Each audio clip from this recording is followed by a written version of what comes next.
Hello, everybody. Welcome to episode 21 of Mondayish. I know I've put 20. What have you been playing, Jim? What have you We've been been playing playing- this week? I saw the comments where I didn't ask you last week. So what have you been playing this week? Oh, what have I been playing? Well, I have been playing not a lot, really. This kind of, I've had a bit of time off because I've been burning out a bit, as like you're understanding that feeling at the moment. So I haven't done a lot. Although this week I did a lot of cleaning, which was fun. Like I cleaned out the spare bedroom, so now I've got like all my old video game consoles that I've collected have got shelving to be Hell kept yeah, on man. and whatnot. But that said, I did find time to play SWOTOR, of course. Absolutely. But been having a bit of fun with Breath of the Wild. I think I mentioned this last week as well, but like Nix has been playing Breath of the Wild, and it's been fun watching her explore. Not gonna lie, and I apologize for Nix. You're gonna probably rage in chat about this, but a little bit painful sometimes when you just know the solution to the puzzle, and yeah, it was. But it was really fun, and we had this nice little dynamic of like Nix really likes the puzzle parts of things and whatnot. So she was doing the puzzles and whatnot in the shrines and finding the things and whatnot. But she didn't like the combat, which is fair. Like the combat had its detractors, like particularly the weapon durability system in Breath of the Wild. That was one that people didn't like. I hate that weapon durability system. It annoys me so much. Yeah, see, I didn't really mind it. Like I guess I just kept.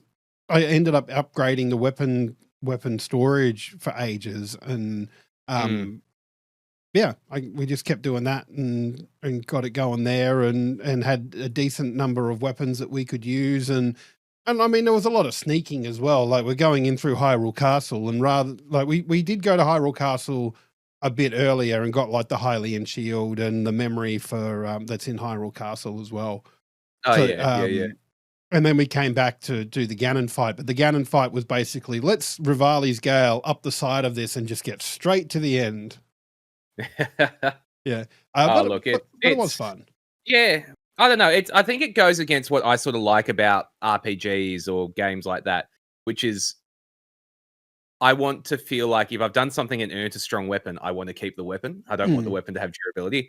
And look, I haven't finished Breath of the Wild, so straight up, I don't know if you do get the best sword that's invincible or something like that, but it just annoys me. It just like losing my weapons is just like a frustrating experience.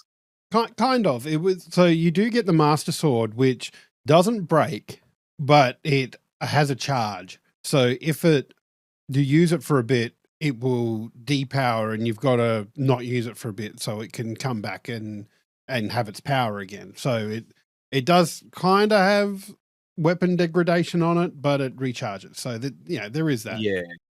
No, fair enough. But yeah, no, chat was chat will remember that I did warn you last week when you complained about me forgetting to ask what you'd played this week that I was going to get that you were going to regret it. So had to be done this week. That's it. Had to be done. 100%. So Dave, what are you playing? Oh man, I think I said it last week, and I probably said it the week before, is that it's going to be the same answer for quite some time. I've been playing WoW. I've been working through that 1% achievement thing. Still a fair way off that. Sort of hitting the point where it's going to be a hell of a push if I do manage it this season, but I can get myself into a good spot for next season potentially.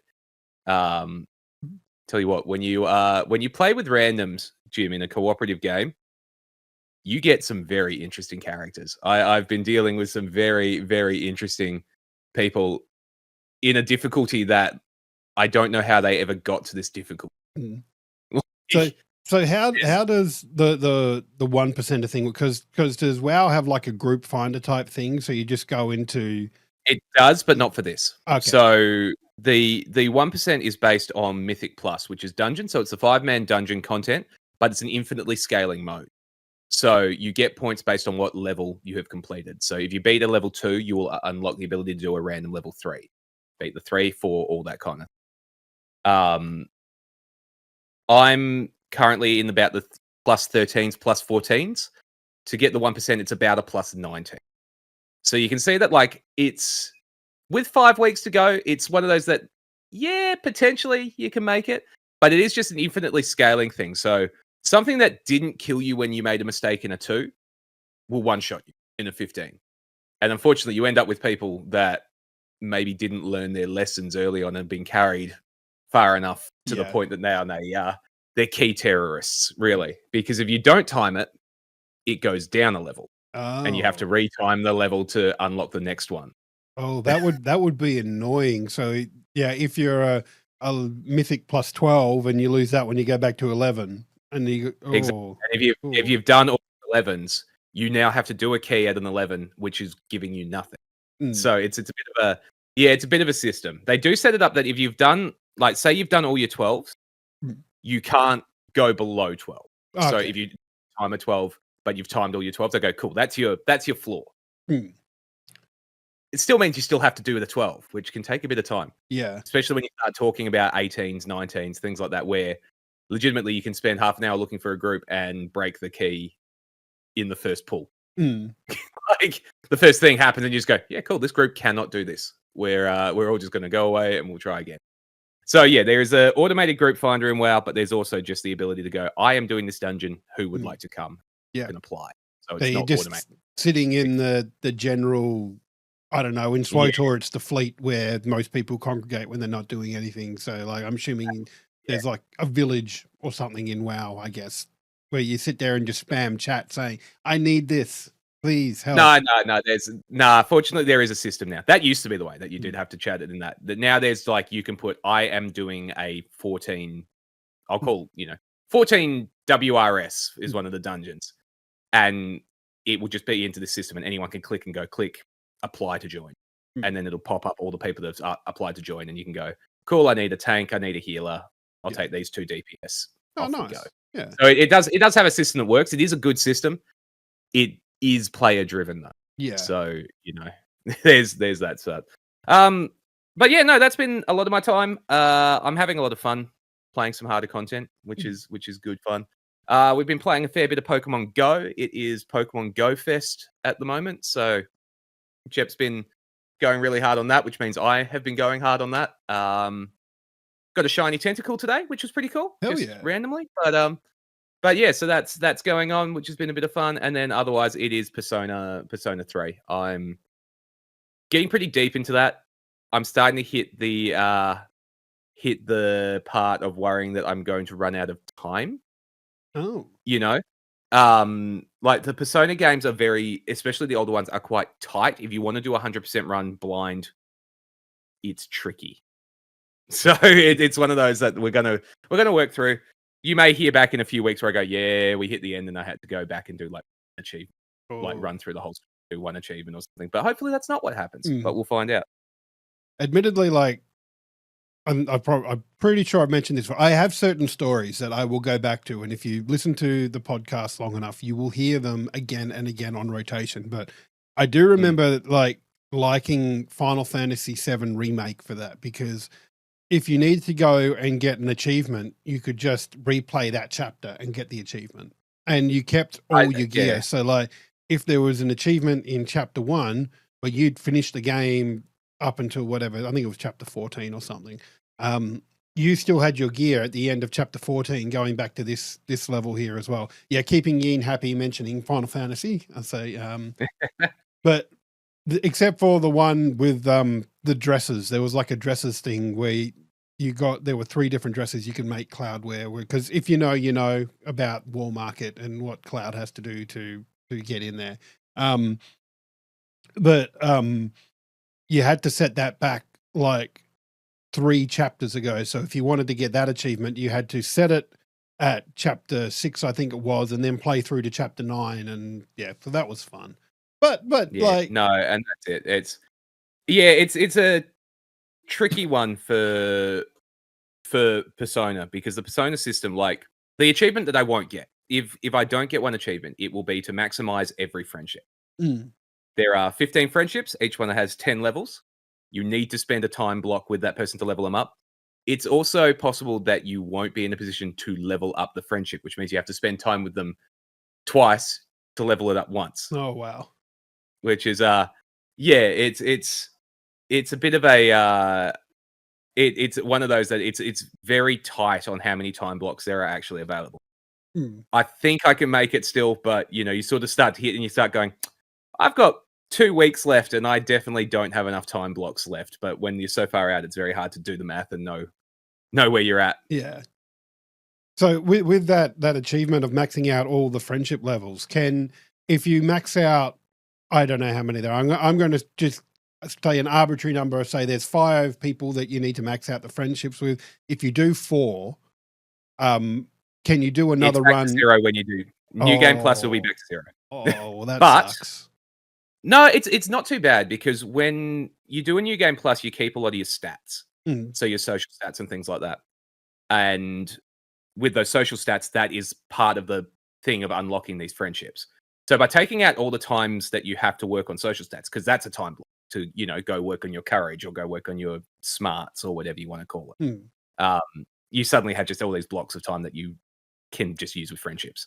So it's not too bad. It very much, like, if you don't hit it, you can go back and speed run through the game pretty quickly, which is kind of appropriate with what's going on in gaming this week. Anyway, now that is an expert segue, Jim. That was very AGDQ. good. Yeah, I was impressed when you didn't let me go first with the Breath of the Wild. Well, go second with the Breath of the Wild segue, but you got a segue there. I love it. That's it, guys. It's AGDQ. We wanted a happy topic. Yeah, it's been too many bits of bad news. So, guys, for those who don't know AGDQ, or is it SGDQ? Which one's on at the moment? SGDQ is now. AGDQ is in their winter. Our summer. Yeah. So, guys, it's SGDQ in America at the moment. Summer Games Done Quick, which is basically a massive marathon of speedrun. Like, it's a live stream for a week plus of people speedrunning. It is awesome. It's something that I've enjoyed for years and years and years. It's a great source of fundraising. They raise money for Médecins Sans Frontières, MSF, or there are other charities that do, but Doctors Without Borders is one of the main ones they do. But yeah, it's something, as you all know, I'm big into speedrunning and that kind of thing. So it is a part of the year that I very much enjoy. Yeah, I do enjoy it as well. Like, I love seeing the different way in which games can be broken. And sometimes the speed run is you're just super good at the game. Sometimes it's we've found a way to break this thing, and yeah, it's just hilarious in the most entertaining of ways. That's it. It's really interesting because, like you say, there are such different vibes of it. There's, here's someone that's just really good at a platformer and they can hit every pixel perfect jump. Here's that kind of thing. Or the ones that I'm always impressed are roguelikes or things like, there's a Balatro speed run this year. I haven't watched it yet, but how do you speed run Balatro? Yeah. Because in a lot of these, they do what's called a seedless speed run. So for those not fully into these kind of games, a lot of these games will let you type in a seed. So you can type in a code and go like, I'm just going to assume it's numbers like 11442855. That will always have the exact same pattern if you type in that code. So people can do speed runs by finding, if we use this seed and we grab this, and it's a solved puzzle. Whereas like the ones where they don't do that and they just play it randomly, I find those so impressive. Yeah. Because that is a case of they are just good at the game. They know what they want. They know what all the boons do. In Hades' case, they know what the boons do very, very intimately, and they know what works well together. And it's incredible to watch those gamers go through. And like Hades is one of the few roguelikes that I like. I have not been able to finish the first area. God. Yeah. No, I've gotten up to the boss. Actually, no, I think it was Megara. Was it the first boss? Yeah, Megara. I think I may have done it once. But just, yeah, I am the epitome of not get good. I am the gamer that that plays the FPS and goes, I just know where they spawn now, so I'm going to launch a grenade over there. I like it. Yeah, like Hades, I've beaten Hades once, and like that was it for me. I really enjoyed it, but yeah, there is that frustration. one of the ones I've been building up my playlist of speedruns to watch because that's sort of how I do this. I don't really watch live a lot of the time, Mm. because a lot of the runs I want to watch are at like 2 a.m. my time. I think we talked about it recently on the podcast. Hey You Pikachu, which is a Yeah. Nintendo Oh my god. 64 game that uses the Oh microphone. There's a speed run for that at AGDQ, yeah. and apparently the basis of that is to just say as absolutely little as possible, but still trigger the commands for Pikachu. Mhm. I'm very excited.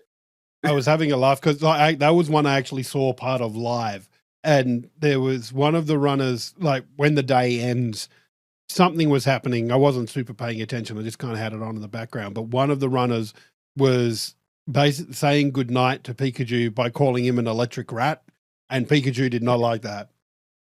Oh, that's a time loss right Mm. there. No, I think it was a little bit of a time save actually, but I'm not sure because the other guy wasn't doing it. So and that's one thing I like about GDQ runs, whether it's AGDQ or SGDQ, is that they're not there just for the speed runs. So like the speed runs are fun and you get to see some stuff showcased there, but they're not super serious. So the people that are running them are there to entertain. So you get really cool moments like the electric rat comments because they're crowd pleasers and they're fun. And I talked about playing Breath of the Wild with Nix. When we finished that at stupid o'clock in the morning this morning, like 2 a.m. or something.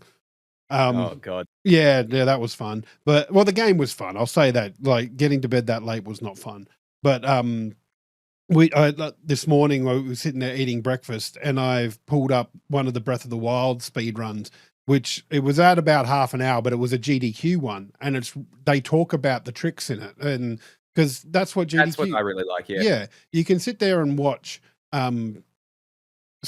all these different speed, like the YouTube videos of whoever's got the world record on speedrun.com,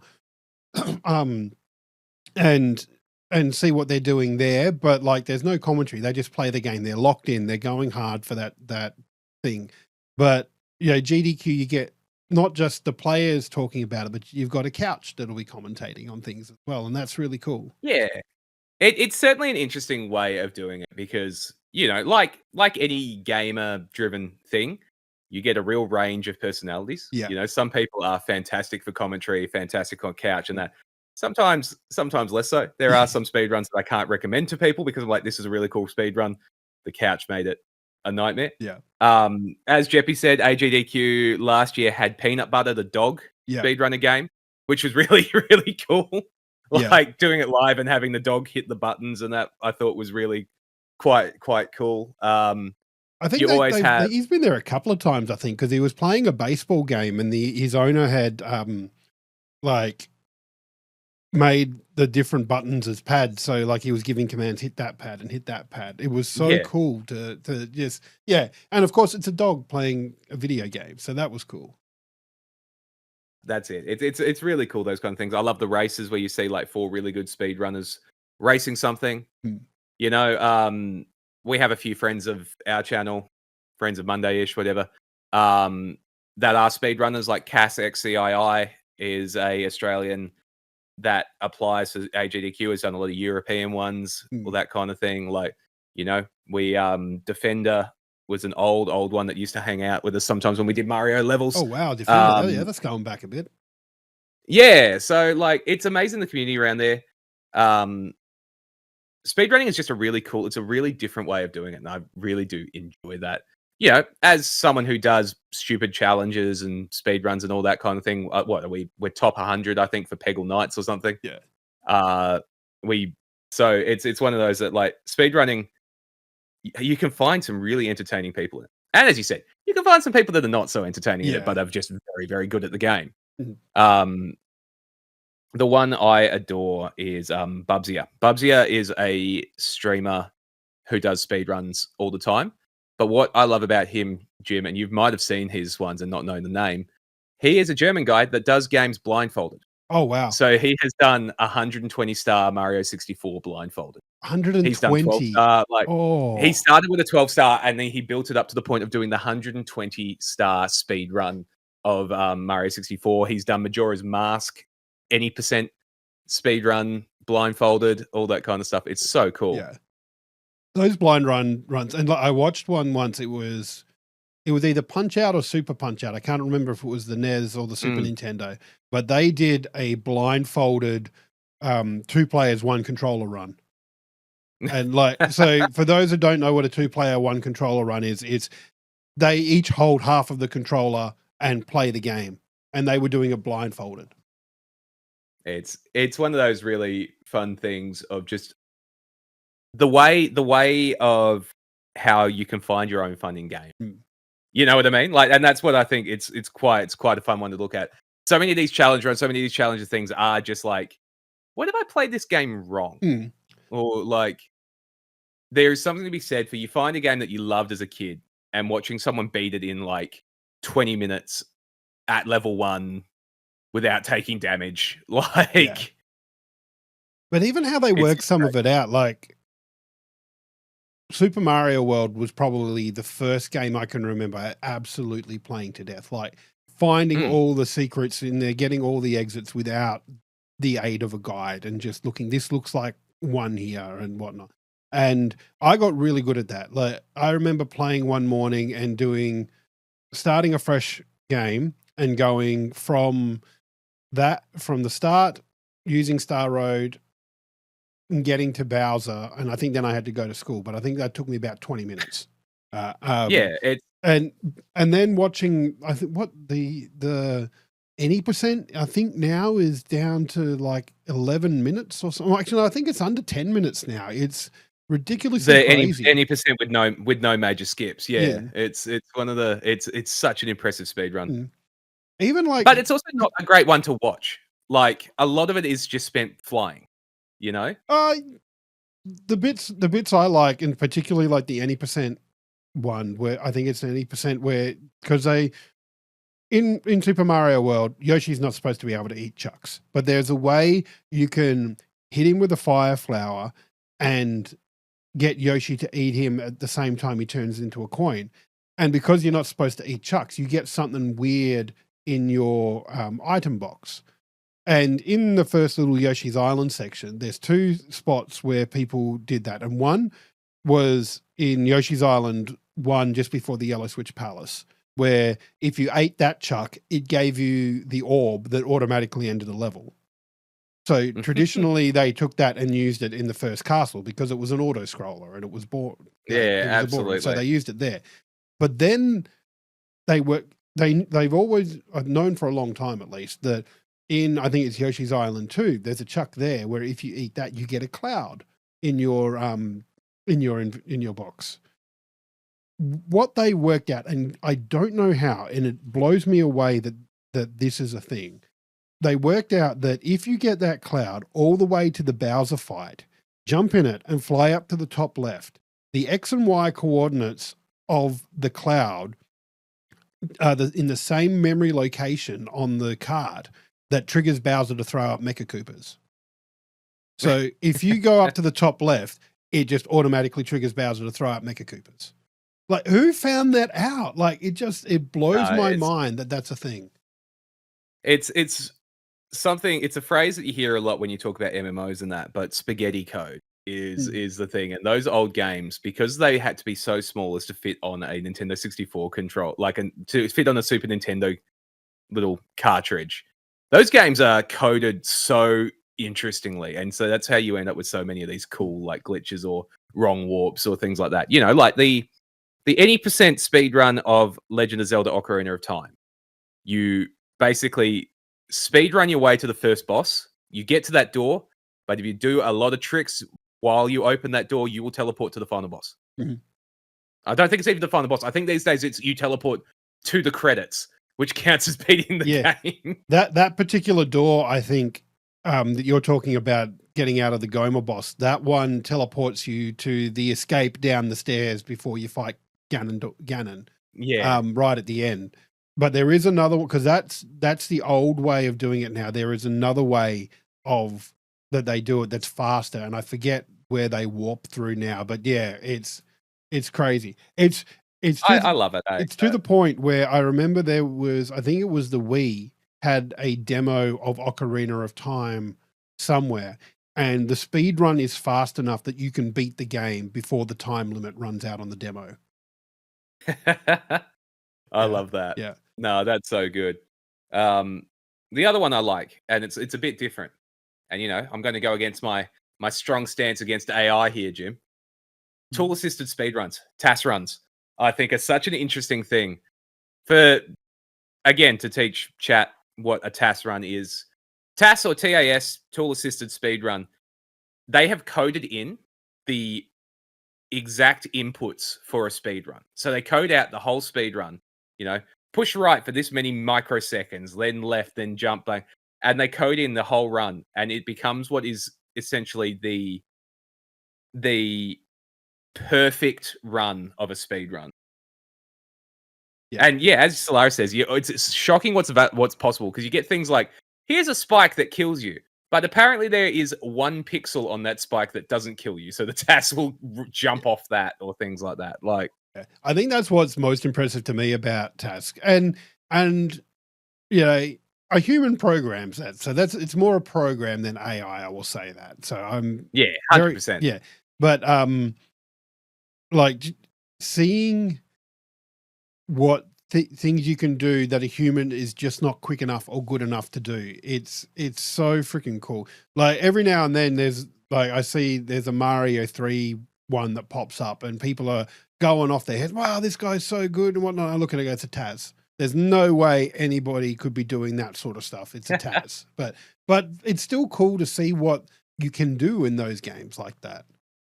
Oh, and look, we are seeing that once these TAS are developed, a lot of the time you see human speedrunners Yeah. really chip away at the lead, like start going, oh yeah, I can do that. Mm.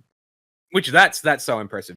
Mhm. But no, I think it's speedrunning is just cool, Jim. Really, like it's one of those things. I think is just a really different way to enjoy games, and I'm glad that there are people out there that do it, because it is outside of my capabilities. Well, it's not. I'm sure one day if I sat down and picked a game, the problem would be actually sticking to one game for that long. Yeah. Well, that's it. Like there's a Mario streamer I watch, Mitch Flower Power. He is the best in. Well, I'm pretty sure he's still the best in the world at Super Mario Brothers 3. But his streams are all Super Mario Brothers 3, and if he makes one mistake, reset and starts again. Reset. Yeah. That's it. That's it. It's when your personal best is that close Mhm. that you actually do have to reset on a single mistake. It's rough. Yeah. Jebby's saying Spyro. I mean, look, I can run through Spyro pretty quick these days. I am nowhere near any kind of leaderboard on Spyro. Spyro is remarkable, the people that run that. They have such good control over a game that really arguably does not have great control. Yeah. No, like sometimes it's fun. Like I remember, I think, geez, this is like 3 years ago. I ended up on the Super Mario World leaderboard at like rank 100 or something. Hell yeah. I think I'm like 200 now just because I haven't done it. But it was like, I think it was just a no Star Road run. So I finished the game without using Star Road, and like, it's just fun. Like it's just different ways to play it. And yeah, really cool. I'm really into like challenge runs as well. Not me personally doing them, but watching them. Like I saw one that someone kind of made up a category in Tears of the Kingdom called Restaurant Percent. And the crux of this, so for those that haven't played Tears of the Kingdom, there's building mechanics in there. So you use an ability called Ultra Hand, and you can fuse different things together to create vehicles and structures and whatnot. So somebody has found there is a certain type of material that Ganon can't break. So the objective of this challenge run is to get this material, build a restaurant, put the cage around Ganon, and then put fruit on the front of it. And that's your restaurant percent done. Yeah. Yeah, and like stuff like Solaris saying nipple percent in Mario Odyssey, which is how fast you can get the swim trunks for it. Absolutely. Yeah. It's so, I love those kind of things. And also, chat, just for context, Jim is currently 313th on the leaderboard for that with 57 minutes, 42 seconds. That is an impressive time. I think I like that. Speedrun.com, chat. You can look up everyone. You can look up me. You can look up Jim. You can look up a game and see that every game out there has a speed run to it. Really. yeah, and just the different categories of them as well. Like it's cool to see some of the different categories because like sometimes you just want to watch people play the game good and yeah, and not use all the glitches and whatnot, and so they just play the game, you know. So it is really cool. For the record, that No Star World uh world record is 32 minutes and 18 seconds. All right, so you just need to knock off 25 minutes or something. That's it. Yeah, I'm sure I can do that. I'm sure I can get good at that. Man, that is an old VOD, Jim. I'm looking at the VOD. Yeah, it is. Like I'm pretty sure I did it because there was a streamer friend of mine who just lost their day job, and he was doing right, well, I've got no job, so let's just try streaming for a bit. And and there was a race there, and I did pretty well. I think I got about an hour and 10 minutes in that or something. And and yeah, then I went, you know what, I'll give that a hard crack, and crack the hour barrier. So I was happy with that. But yes. But let's not crack the hour barrier in this episode for tonight. We're going to keep this one a little bit short. So thank you all for watching and listening wherever you're listening, on YouTube, on Spotify, on Apple Music, or iHeartRadio, as has become the meme on the channel. You can watch us live, sometimes Monday nights, sometimes Sunday nights. We are Monday-ish, remember, but you can watch us at twitch.tv/straightjacketjim, or sometimes twitch.tv/Desane as well. Yeah, come give us a like, give us a listen. Just those numbers help us a little bit. Every little bit helps. So if you can, we would very much appreciate that. That's it, guys. Thank you so much for hanging out. It's always good to see us. We appreciate you. Drop in the comments. You know, we got to do a call to action, Jim. That's what Ninja's Guide to Streaming says you need to do after a video. Guys, what's your favorite speedrun? Do you have a speedrun that you think is really cool? What should we check out? Or if it's not, what game should Jim speedrun? Mondayish presents Jim speedruns. That could be fun. Ooh. But yeah, we could have a race. I mean, I would give it a go. Like, I'm not sure what. Yeah, maybe not Hades though, because I would have to be able to finish the game to be able to do that. But thank you all for listening and watching, and we will see you next Monday-ish.